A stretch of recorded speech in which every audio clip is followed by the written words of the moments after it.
Selam, ben Zafer Akçay. İlk olarak Muhammed'in motoruna konuk oluyorum ama sorun bakalım, konuk olmak istiyor muyum? Hakikaten istemiyorum. Bu soğuk ve yerler buzken o motora konuk olmak istemiyorum. Muhammed de düşüyor zaten. Peki neden düştü? Her şey yolundaydı aslında. Temiz bir yerden de gittiğini düşünüyor Muhammed.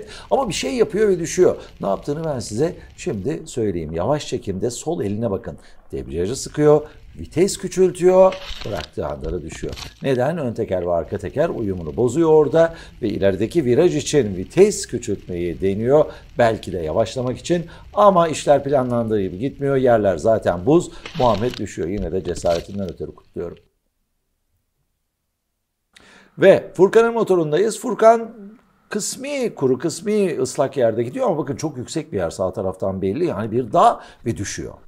Bu bir iniş çünkü çok yüksek bir yerden iniyor ama havanın çok soğuk olduğunu tahmin ediyorum. Bir kış günü çünkü bunun emareleri var. Sabahın erken saatleri ve yollardaki o gizli buzlanma denen şeyin tam da vakti. Şimdi ona bakalım isterseniz. Bakın yolun kenarında buzlar görünüyor zaten, çok net.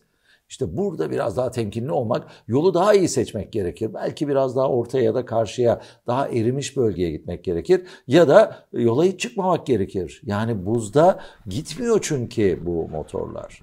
Tutuş bizim her şeyimiz. Tutuş olmazsa olmaz. Nasıl ki görüş olmazsa olmayacağı gibi. Sevgili Furkan da burada düşüyor. Geçmiş olsun. Ve üçüncü olayımızdayız. Duble bir yol, belki de bir otoban, emin değilim. Ercan'ın motoruna konuk olduk. Ercan sol viraj için yavaşlıyor.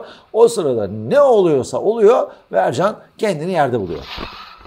Şimdi neden düştü? Hemen yine buna bakacağız tabii ki. Çünkü önemli. Bunlardan kendimize ders çıkarmamız gerekiyor. Bu videoların yapılış amacı da bu zaten. Ercan'a da teşekkür ediyorum bu videoyu yolladığı için. Sol viraj için konumlanıyor, yavaşlıyor. Ancak biraz fazla dışarı açılıyor ve açıldığı yerde zeminde bir renk değişikliği var gördüğünüz gibi. Renk değişikliklerine her zaman için tepki verin, gitmeyin onların üstüne. Bakın sol taraf çok daha temiz. Sol tarafta yani kendi şeridinin ortasında kalsa belki de hiç düşmeyecekti. Renk değişiklikleri her zaman için tehlikeli. Dördüncü olay, Ramazan'ın motoruna konuk oluyoruz. Ramazan'ın artçısı da var. Zemini çok iyi olmayan yağmurlu bir havada sürüyor Ramazan ve bu düşüş gerçekleşiyor. Yine tutuş kaybı, yine motor bir anda yerde ve ne olduğunu anlamak da bazen mümkün olmuyor gerçekten. Ramazan bir süre kaydıktan sonra ayağa kalkıyor. Bakın artçısı çok uzaklardan geliyor. Ne kadar fark olmuş aralarında. O da çok korkmuş, çok ağlamaklı bir durumda. Ramazan da onun için endişe ediyor. Ne oluyor peki? Bakalım ne oldu da Ramazan ve artçısı düştü? Yol zaten iyi değil. Ramazan burada gittikçe artan bir süratte. Bakın 120'lere kadar çıkıyor ki bu yolda çok doğru değil be Ramazan. Biraz daha düşük, biraz daha yumuşak seyretmek gerekiyor. Tepkileri en aza indirmek gerekiyor. Süratlenmeyi de, yavaşlamayı da, sağa sola yönlendirmeyi de. Yağmurda bunu yapmamız lazım. Hele ki artçı varken 1000 kez daha dikkatli olmamız gerekiyor. Sizlere de büyük geçmiş olsun.